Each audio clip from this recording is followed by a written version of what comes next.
Righto. Pip pop, trolley hop. So who the fuck is Vivek Ramaswarmy, and why is he taken off? Because he's saying a whole bunch of shit that we all want to hear. The thing that we have to be careful. Follow my finger. Are you drunk? Okay. All right. Thing we have to be careful of is to make sure that he's not full of shit. We have a year to listen to him continue to pontificate. I want him to be genuine.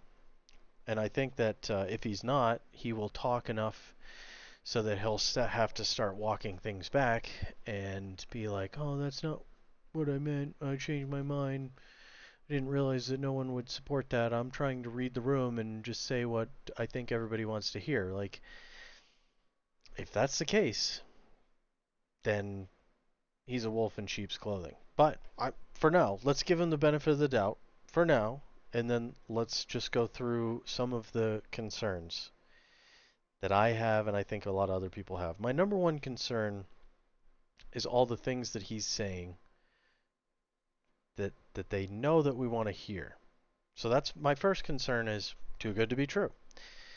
He's talking about revolution. He's not talking about a political movement. He's talking about the fucking government has gotten to the point where revolution is needed, not just incremental change. Like, we need to fucking redo some shit in a big way or things are not going to look pretty in another couple years.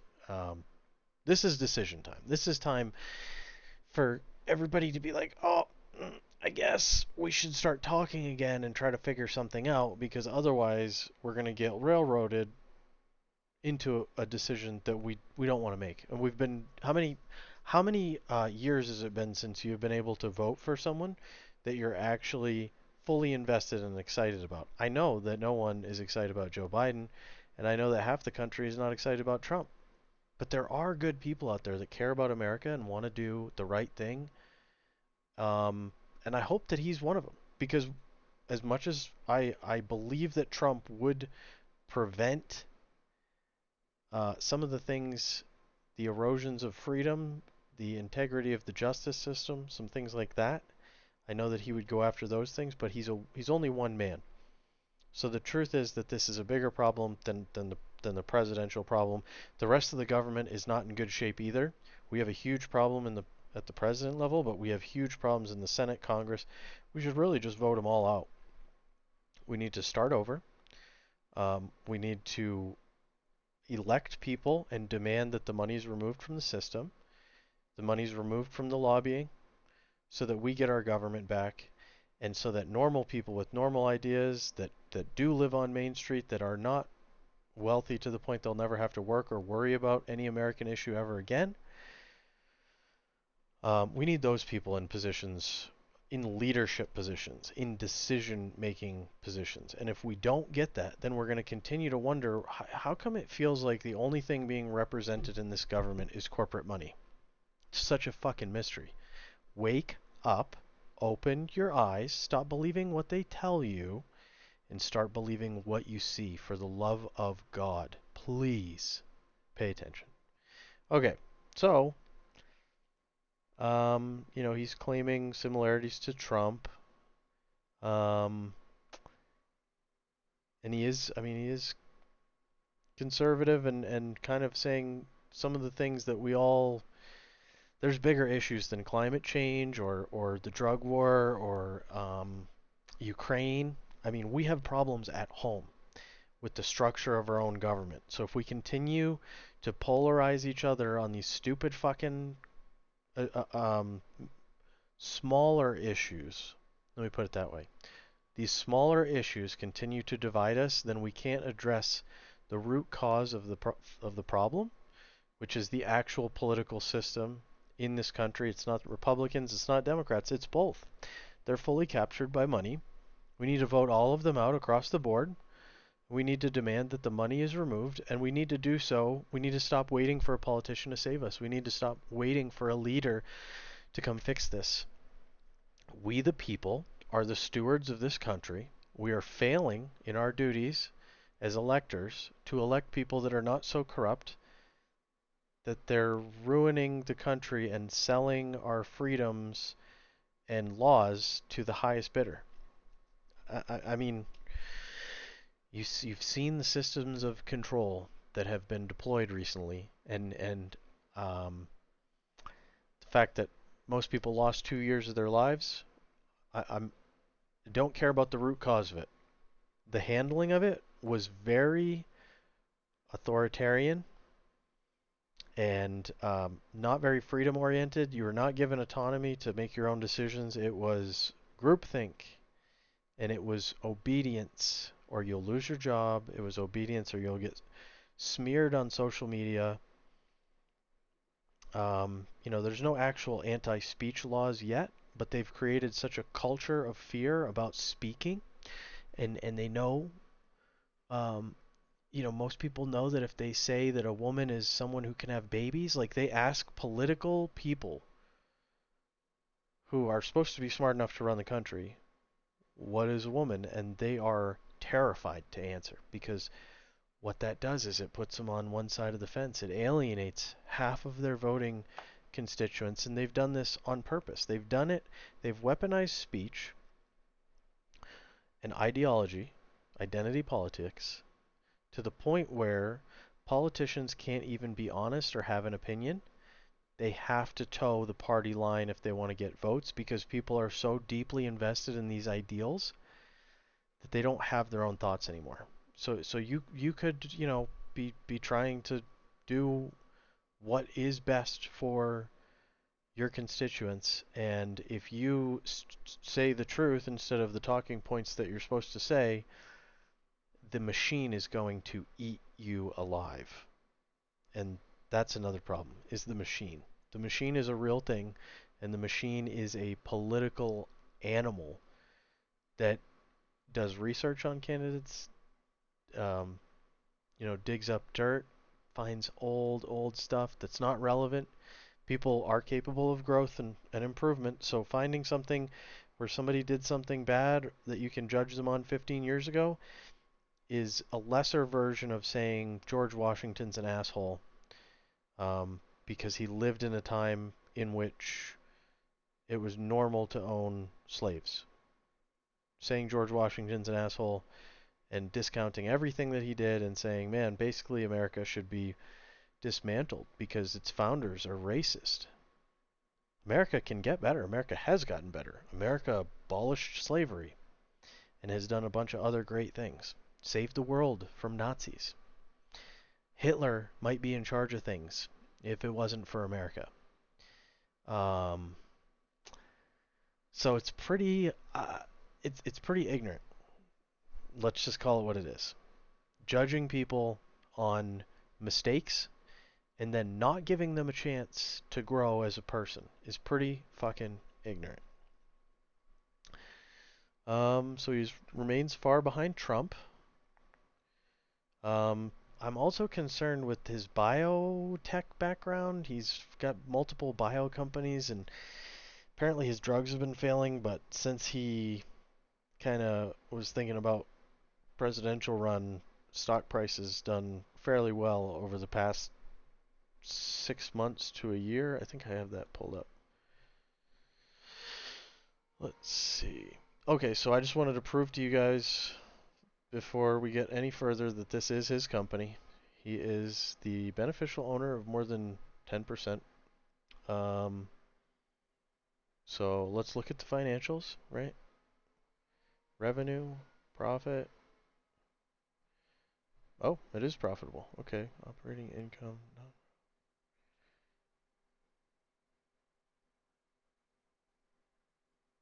Oh, negative earnings. Yeah, normalized income. Okay, we just had to go down the chart a little bit further. They are not profitable. They are losing money. Um, these are their earnings reports. Miss. They had one outlier, but two misses and an outlier high. Um, this is their financial projections. So negative 809. Uh, negative, yeah. So they're losing about $1 billion a year currently. And then let's look at the 1 year. Let's see what's going on here. So In March we had a climb here. I'm not sure what this is about, but let's just say, okay, March, April, you're at $7. Now you're at 11, and you've really jumped up from nine to almost $12, starting in 627 and ending on 718. So what are the investors getting excited about? I'm not sure. I haven't done a lot of research on the company. I was just curious what the stock price was looking like and what the chart was looking like. And oh, okay, interesting.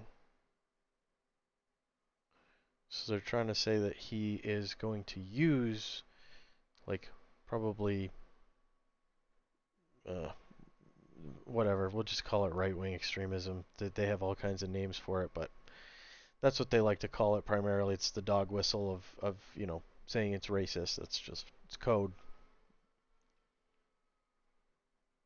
So DeSantis sucks, yeah.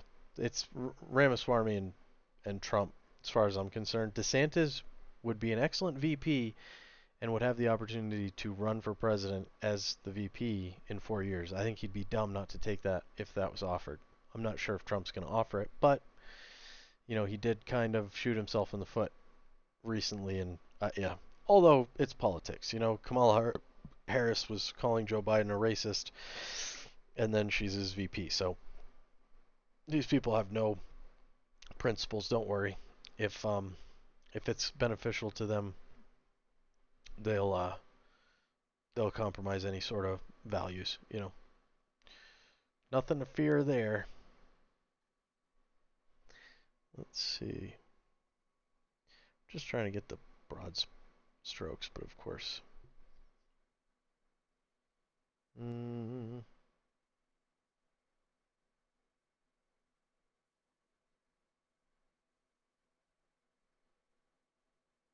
yeah, as you can see, they are, they're not even using the code words for it. They're clearly saying that he is. I'm not even going to say it. It's stupid. It's stupid to say that someone is a different race supremacist than themselves. Um,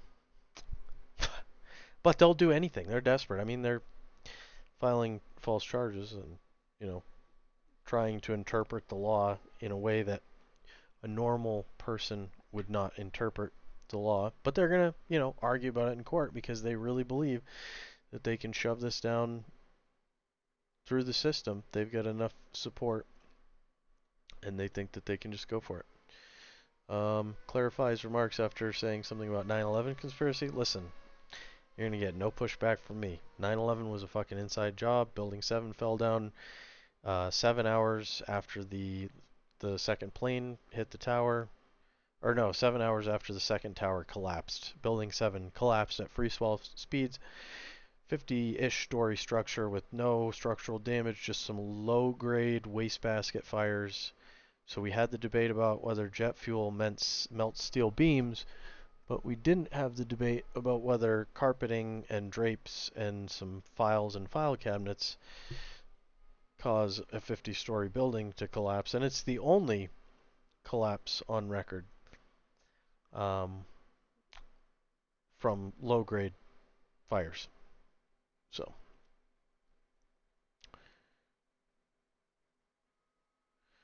and then I just saw a video actually recently of what looked like a missile going into the Pentagon. It was the missing camera from the interstate overpass, and then I can't find that again. So I've looked for it again at some point. But yeah, I saw something that didn't look like a plane with wings and a tail. It looked like a cylinder screaming across low to the ground, and then it crashes into the Pentagon and destroys the records that were related to $2.3 trillion dollars in missing money, thus ending all in one fell swoop that investigation into where that money went. Hmm. I mean, he's just saying that the government has systematically lied to us over and over and over and over and over. They got us into foreign wars with Iraq. They got us into the to Vietnam with the Gulf of Tonkin incident. They still have reclassified the JFK files. Biden just did that, and that means that's not like that's not a person. That's not an individual. Even the second generation, even their descendants of the people that did that, are dead. That tells me that that report indicates institutional corruption, probably indicts the actual government in the assassination of the president. If not, I mean, I would say definitely the letter agencies, but it could be direct government involvement. These people, he was going to shut down the mafia. He's going to get us out of the Vietnam War. He was anti-letter agency. He was trying to curb their power. Pretty much anyone who could kill him, he was pissing them off. The mafia, the CIA, the military-industrial complex, his fellow politicians. Nobody liked the guy who's anti-establishment. He was trying to like get a hold on it, and they killed him. They killed him because he was the people's president. He was trying to give him the people's elbow, but they said they blocked it, and then they turned it around and gave him a pile driver.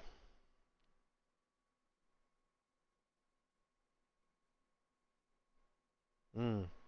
I mean, we know it's a lie, even if the stuff about government involvement is not true. Um, the crucial truth that's been left out is that they were aided by the Saudi government, and this is a stain on our national history. The fact that the FBI and 9/11 Commission lied back in 2001, 2002, saying there was no Saudi intelligent involvement. We now know, declassified documents quietly from the government in 2021, that Omar al-Bayoumi, a supposed graduate student, was indeed a Saudi intelligence operative. And I think we can't just sweep these facts under the rug. And you can say they didn't know, or you can say that it was malicious and they did know. That's up to you. Four restrictive changes. Okay, so let's hear what he's got.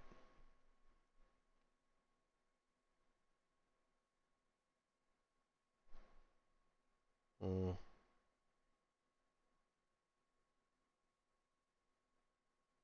Okay, I agree that that should be on paper ballots because you're obscuring the system by putting it inside computer code, which normal people can't understand or see.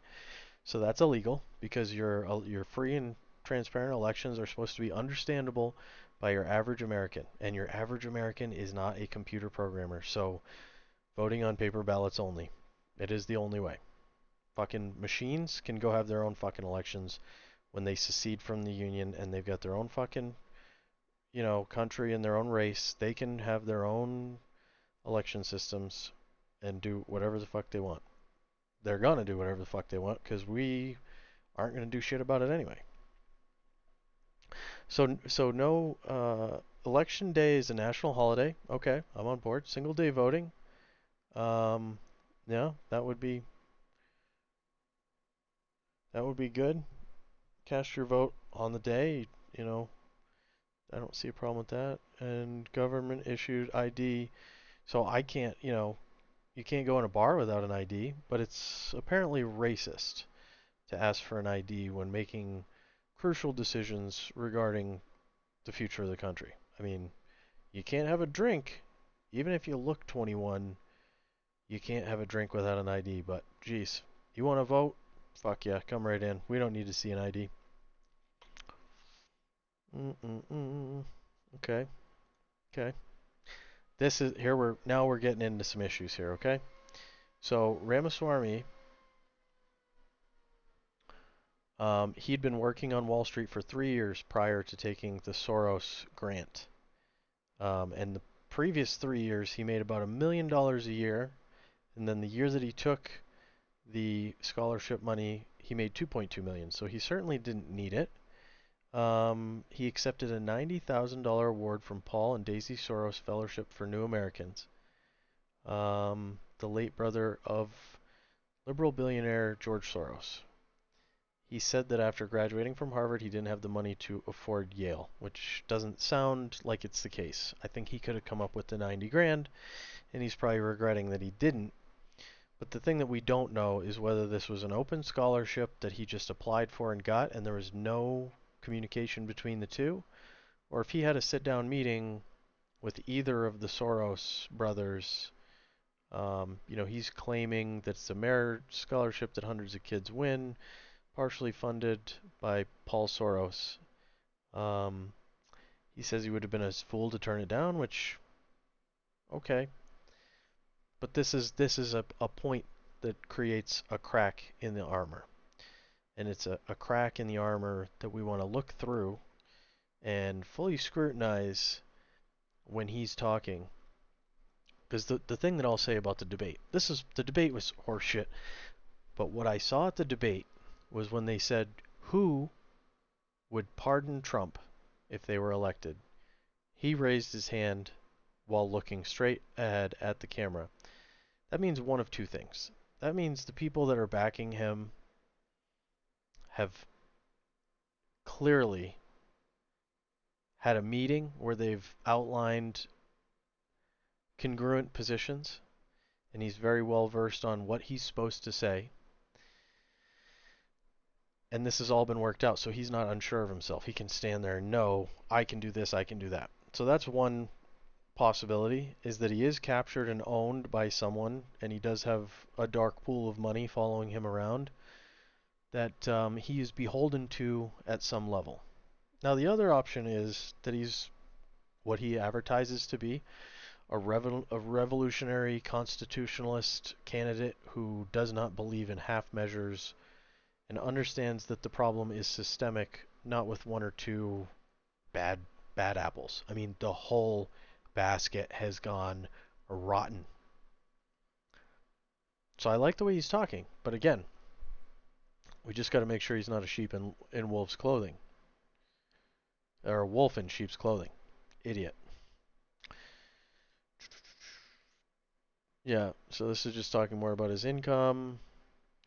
He won a scholarship. Yeah.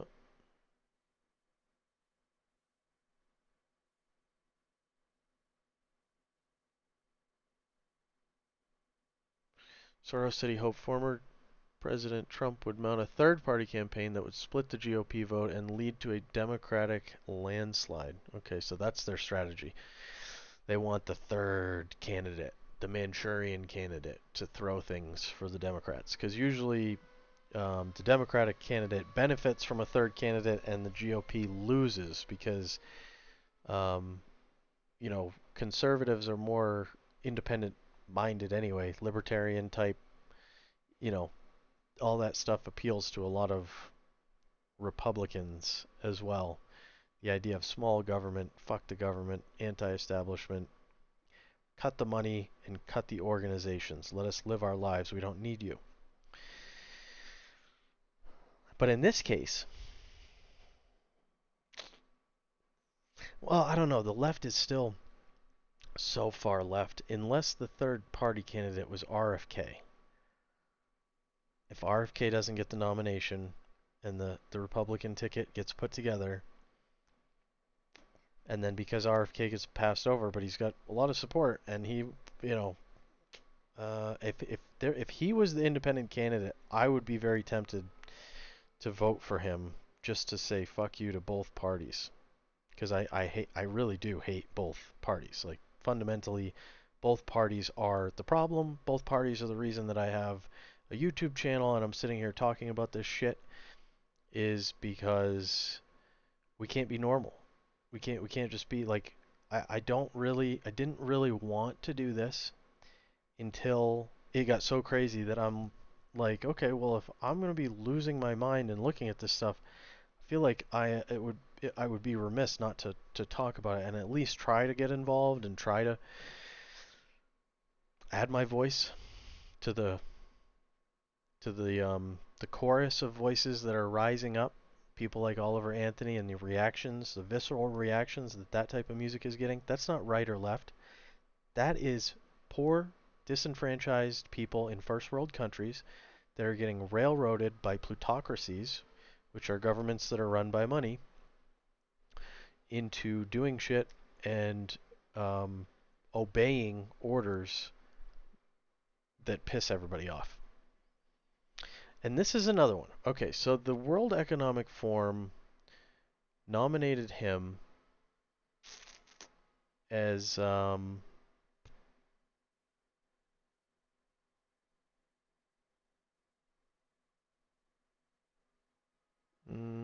he was given an award by them, one of their global leaders. Let's see. And the WEF, they don't apologize for anything really. But he was able to get the lawsuit awarded in his favor, which suggests that he's got power, because this is not something that, lawsuits generally are like, hey, go pound sand, buddy. We don't care. So it feels like with the outcome, you know, um,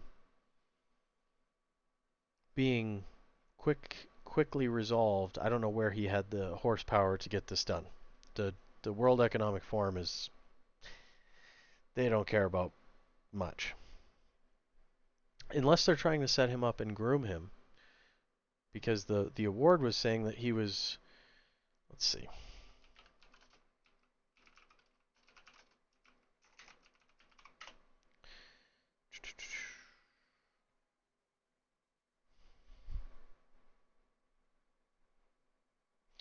Young global leader. Okay, let's look at his Twitter. Here we go.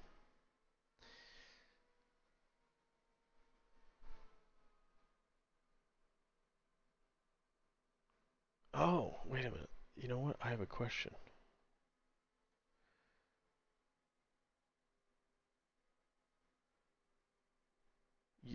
So WF tried to throw a false bait by naming me young global leader. 4 minutes. All right. It's the modern equivalents of climate change or racial injustice. Well, that monster is rearing its head again, and we the people have to stand on the side of saying no. Stand up with the spine and reject the merger of state power and corporate power together to do what neither could on its own.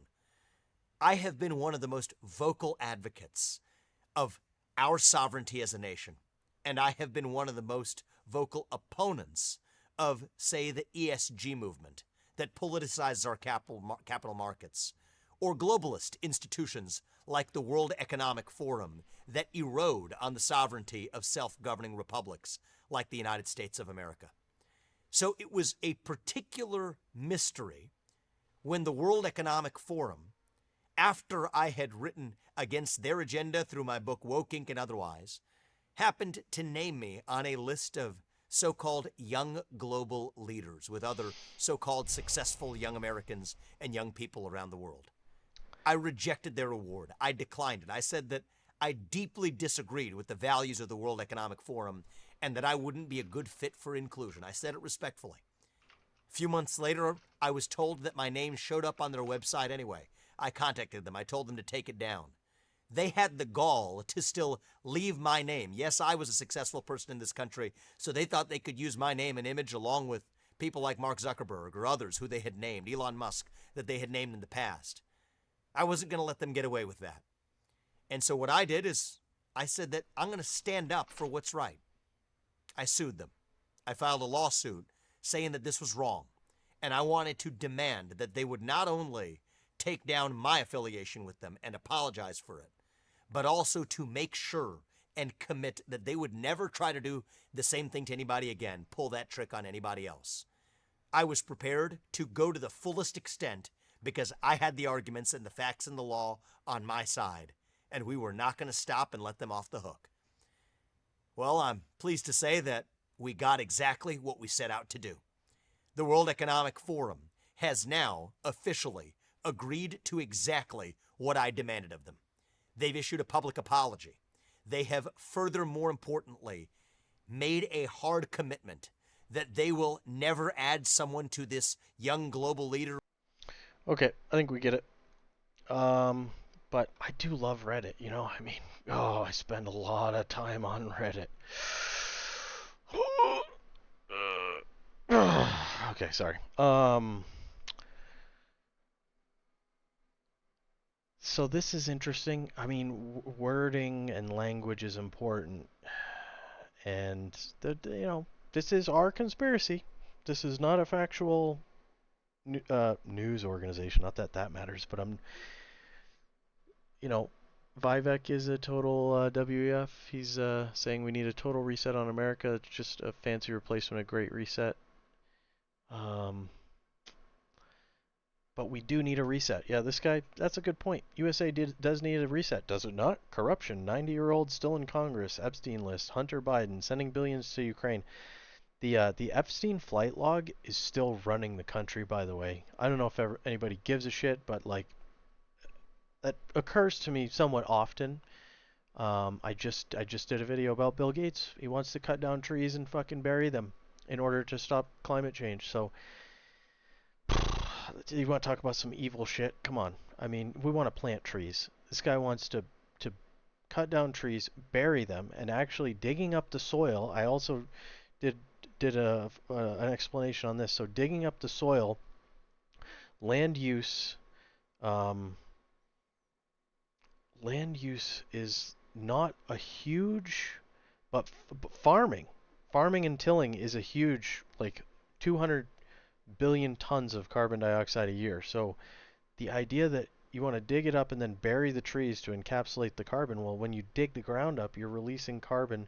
It's just a stupid plan. It's going to use a ton of diesel fuel with equipment out there to cut the trees down and then bury them, and then um, I guess you're going to plant more trees, but small trees produce much less oxygen than large trees that have a huge canopy and the ability to process large amounts. So it's just a crazy plan and it makes no sense, but neither does anything else today. So I did a video about it because I was like, this is nonsense and needs to be addressed because there's people that are saying that this is a good idea. And I grew up logging with my dad. I've run a skidder and a chainsaw.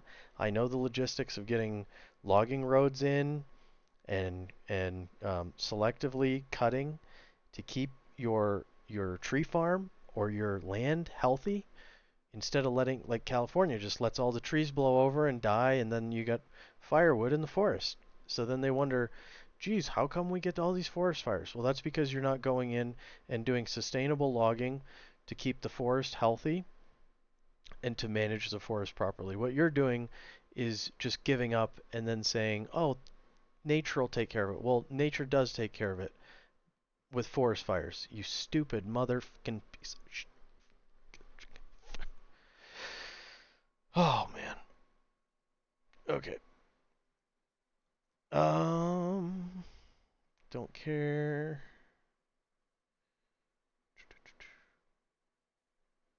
WF is just one of those organizations where it seems like they're trying to plan the future. Klaus Schwab, founder of WF, coined the phrase "Great Reset," which he used to refer to the economic changes he believed would be necessary following the end of COVID-19 pandemic. Great Reset was the name for the 50th annual meeting of WF. Yeah, they want a different kind of reset. They want um, a global government. You will own nothing, eat bugs, live in a pod, and be happy about it, or some other summary to that effect. Um,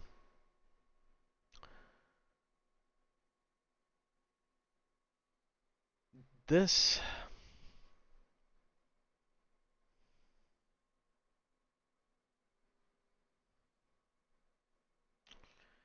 I mean, the end of the COVID-19 pandemic, I think they thought they were going to leverage control and unify and just start to like gradually roll out. First world countries are all kind of doing the same thing, so why not just, centralize the government?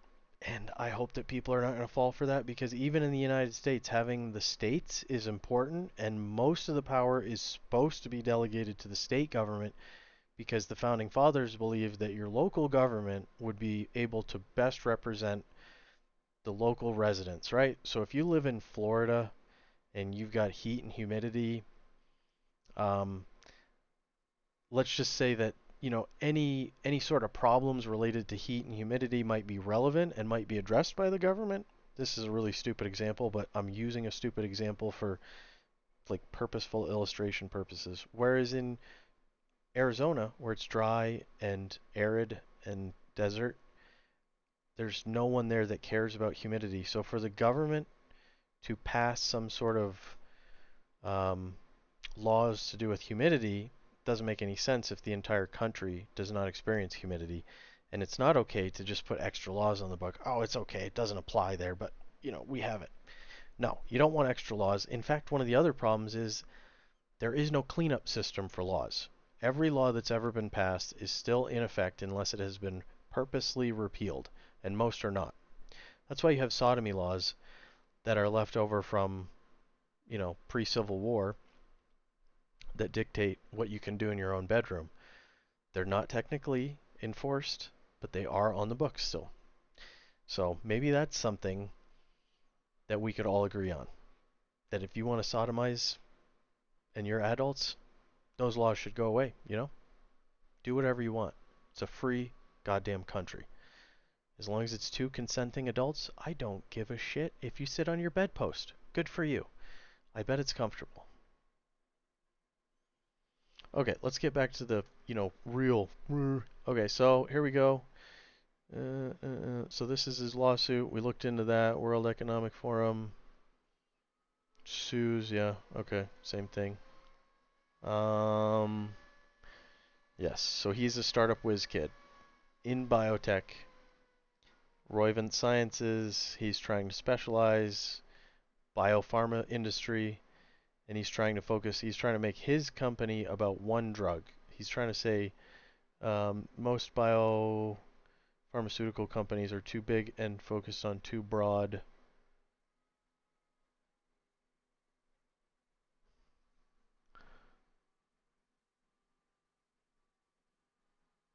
Anyway, that's good. We already checked the stock.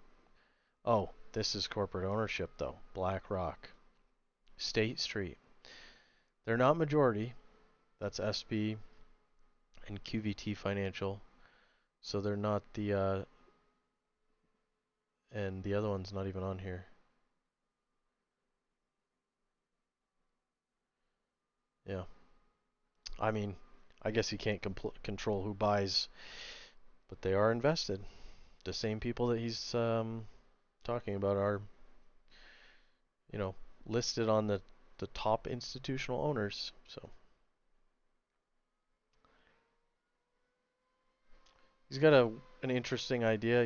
He's figured out how much money that fundraisers do make, and he's offering, if you register and you want to go make, raise capital for him, um, you can take I think it's a 10% cut. I think that you will get, which is a great idea. I mean, under the current system where you need all this money and it's not limited to like a budget of $100,000 or something reasonable that pretty much anybody should be able to fundraise. Because this is a problem. The fundraising the whole fundraising thing is one of the first problems that need to be addressed. You're not going to get the right people in the office as long as the barrier is extreme wealth. You're only going to get candidates that are supported by extremely wealthy people. No extremely wealthy person is gonna fund the campaign of someone who's then gonna come back and bite the hand that feeds them. They're just not gonna do it. Don't be stupid. Don't be stupid and think that politicians are gonna solve the division in the country. They are sowing division in order to reap the reward of even more power and more money through dividing us because we can't stand up, because we can't do anything about it. They can do whatever they want. They can railroad the justice system. They can do whatever we want, and we'll just fight with each other. We won't even go after them because we can't get organized. We can't do anything. We're impotent. He's an insider. Leonard Leo. Hmm.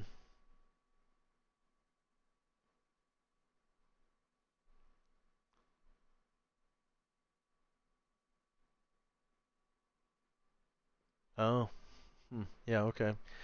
Peter Thiel and Leonard Leo, the activist who has marshaled unprecedented sums in his push to stock federal courts with conservative judges. This is so fucking disgusting. Just the fact that they're trying on both sides to ruin the political system, and it is absolutely disgusting.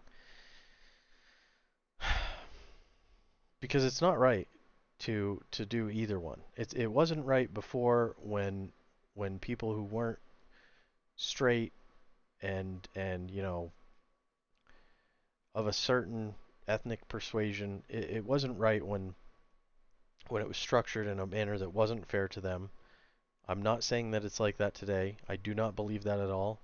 I believe that everyone is given pretty much a fair shot, and there are some laws that actually give advantages to people that supposedly have disadvantages. So I think America is, if you want to put the effort in, if you want to be lazy and just get handed everything, screw you. But if you want to put the effort in and you want to apply yourself, I believe that there are opportunities for people of all races and genders in this country. You will get hired if you want to work, and you can go to school and learn if you would like to apply yourself and do so. So I do not subscribe to that. But what I'm saying is it wasn't right when it was skewed in that direction. And it's also not right if you hire and create this machine to create equality. When you reach the point of equality, these people don't quit their jobs. They don't quit crusading. They don't quit pushing. The machine is already funded and operating. So they perceive the oppression is still there, even though they have become oppressors themselves. Because once you pass the 50% mark, if that's where pure fairness and parity exists, is 50-50 or whatever, equal distributions 8 ways. Once you get your equal distribution, if you continue to push and you continue to take, then you become the majority, you become the establishment, you become the oppressor, and it's not right for anyone to do that to other human beings, regardless of their skin color. We don't want to go back to a world that's saying that's okay. We said that it wasn't okay. We did all these things to rectify it, and now it's not right for the same people that we helped fight and get into positions of as good as close as we can get to equality. We can't guarantee the outcome. We can just give you a fair shot. And I think that we've done that, and I think that in some cases some of these crusaders are becoming toxic themselves because they've accomplished their goal, but they're not moving on to the next thing. They're continuing to churn. Well, let's just make sure. Let's take some more. It's evil. It's evil. We should want to give everybody a fair chance. And if you don't believe that, then I don't think you're really an American. That's what America is about. People of all races and all genders and all different backgrounds coming here, working together and becoming the best goddamn country on planet Earth. And walking away from those values and dividing ourselves is sending us in the shitter quite quickly.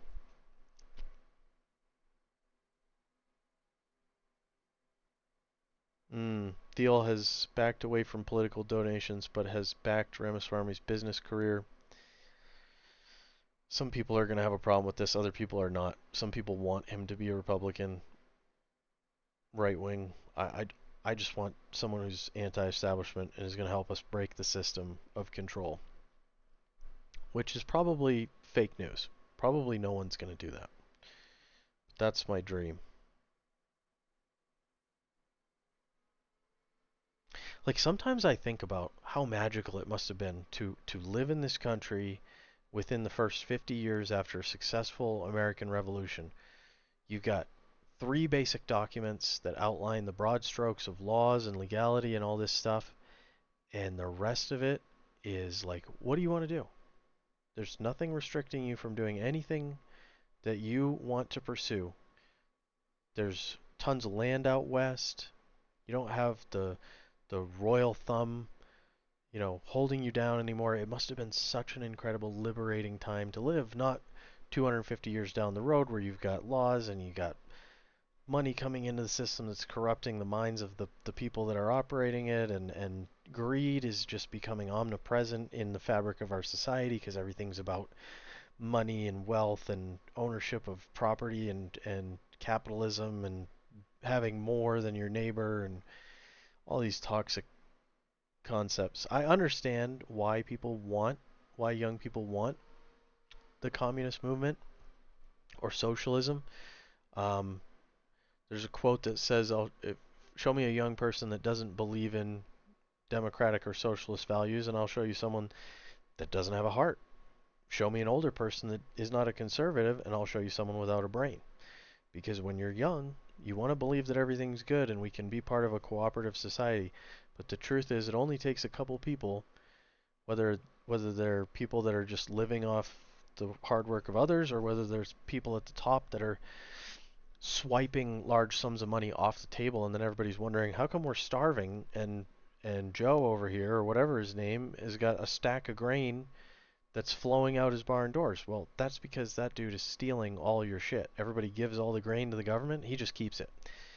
So it's corruption that ruins that. But capitalism has its own toxic attributes, namely overproduction, overpollution, overcompetition, hostile nature between economies and people, corporations and people. It's all adversarial, and humans do well with competition. But if we ever want to get to the idea of being like an enlightened society, like a spacefaring society, like a society that's working together to solve problems that affect all human beings, then we need to figure out a way to bring some cooperative energy into our current system, which is currently mostly competitive and only rewards you for doing something better than someone else, not working with them to improve, coming in and doing it better and putting them out of business. That's how the current system works. It is meant to be competitive, and it is one of the things that stimulates progress. But it also stimulated a trash patch in the Pacific. It has stimulated greed, and it has stimulated our political system into deciding not to represent the people anymore. So, not all good. But it is the best system we've come up with so far. So, there is that. Okay. Let's see if there's any.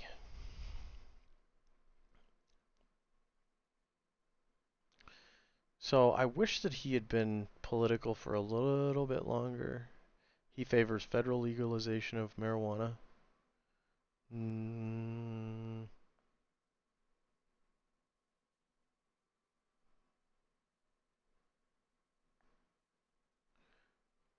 Ending U.S. military aid to Ukraine. He's not a climate denier, but he denies the scientific consensus on climate change. I mean, he's saying pretty much everything. And subsidies for electronic vehicles, that's just subsidizing lithium pollution. I mean, we'd have no way of processing that currently, so you're just generating another toxic waste problem. You're getting rid of a gasoline engine that produces a pretty small, comparatively, carbon footprint. With catalytic converters and all the modern technology, now they even shut off when you're sitting at the stoplight. Like, yeah, it might help if the power grid's producing clean energy from renewable sources, but otherwise it's just stupid. Yeah, so not much more information. There's not a ton of information about this guy out there. Let's listen. I really like the PBD podcast. Let's just hear what they have to say. August 1st, Fox News reported that you settled a lawsuit with the World Economic Forum after they failed to remove your name from its 2020. Now, this isn't scientific, but I did a poll around New York, and what people believed about the Constitution. 21 list of young global leaders, even though you declined the nomination. Why did your name continue to appear on World Economic Forum Young Global Leaders list, and what are your ties to the organization, if any? Oh, so the ties to the organization are none. My only link was actually being the chief critic of their agenda. So everybody in this room might not even know what we're talking about. There's an organization called the World Economic Forum. They stand for a vision of the world called the Great Reset. What is the Great Reset? It's a different vision of how we're all supposed to live. says that we have to dissolve the boundaries between the public sector and the private sector, between governments and companies, between nations, to be able to now work towards what they call the global common good. I'm against this. I am a citizen not of some global citizen. I am a citizen of this nation, the United States of America. I'm proud of that. That is true. That means something to me. And on this side of the pond in 1776, we said that we, the people, determine how we sort out our differences, where every person's voice and vote counts equally. In the old world Europe, it was the other way. It had to be a small group of elites in the back of palace halls in old England that decided what was right for the rest of society at large. In this country, we... Oh yeah, and they want that back so bad. That European old money, old power. That's how they breathe. They turn into mouth breathers, you know.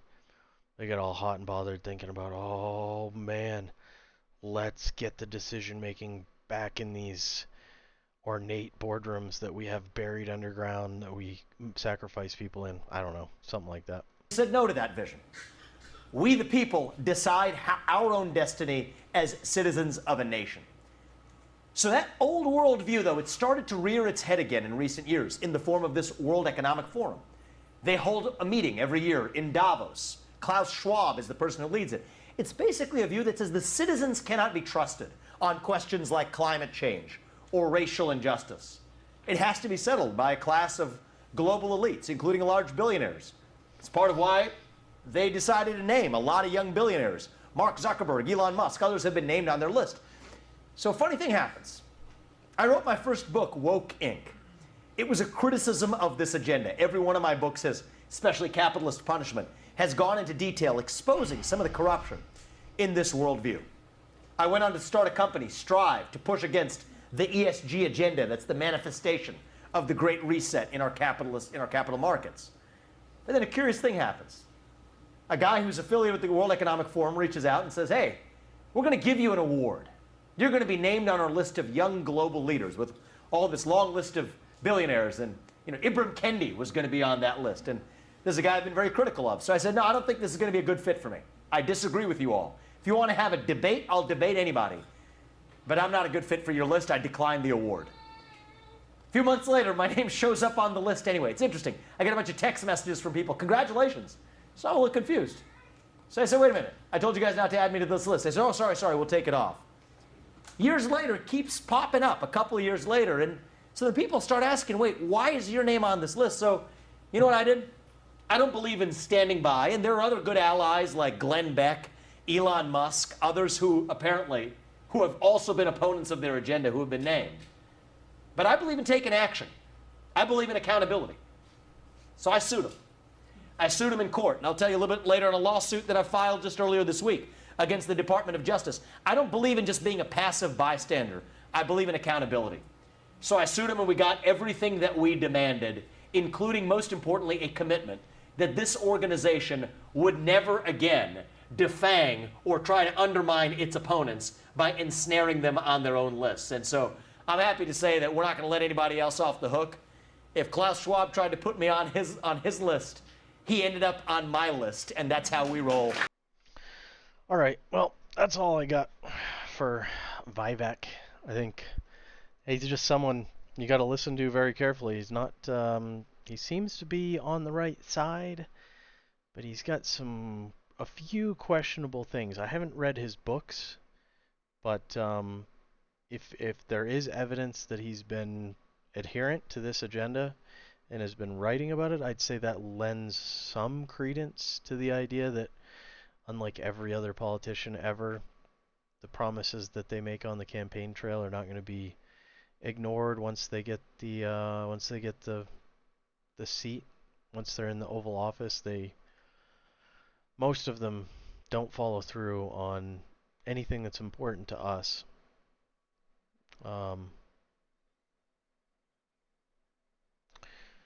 So I don't know what to do about that, If someone lies to your face, I wish that there was a mechanism for presidential accountability. Hey, 2 years in, we're like, hey, what happened? You said all this stuff, and now we need to do a recall. You know, like you can recall governors. I don't know. Let's recall the president. If this time, whoever gets elected gets in there and isn't doing shit, let's recall the president. I don't know. I know that that takes a lot of organization, which we need to get better at. If we're going to save our country, we need to get better at organization and talking to each other. Let's be adults, grow up. Time to fix the country. Time to stop arguing about shit and just trying to push your agenda. Let's work together to try to fix this and get the corruption out of our political systems. All right, thanks for listening. If you made it this far, you are a trooper, and I can't wait. I'll talk to you again soon.